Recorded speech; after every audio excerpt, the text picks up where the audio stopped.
এগুলা গ্রহণ করেন, তবে মূল কাজ ওই আসল জায়গায় দরখাস্ত করে রাখেন, কারণ মঞ্জুর হবে সেখান থেকে। আর সেটার জন্য আল্লাহ নবী আইয়ুব আলাইহিস সালামের একটা দোয়া আল্লাহর খুব পছন্দ হয়েছে, কোরআনে সেটা উল্লেখ করেছেন। ওনার দোয়াটাও আল্লাহ তাআলা কবুল করেছেন। তিনি কি বলেছেন? তিনি বলেছেন আন্নী মাসসানিয়াদ দুররু ওয়া আনতা আরহামুর রাহিমিন।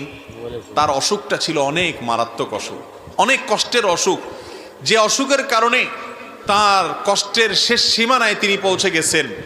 এত কষ্ট, এত যন্ত্রণা, এত অসুখ, এটা থেকে রক্ষার জন্য তিনি বলেছেন রব্বি আন্নী মাসসানিয়াদ দুর, ও আল্লাহ আমার কষ্ট আমাকে পেয়ে বসেছে, কষ্ট পেয়ে বসেছে আমার, অনেক কষ্ট আল্লাহ, অনেক অসুখ। ওয়া আনতা আরহামুর রাহিমিন, অথচ আপনি সকল দয়ালুদের মধ্যে শ্রেষ্ঠ দয়ালু।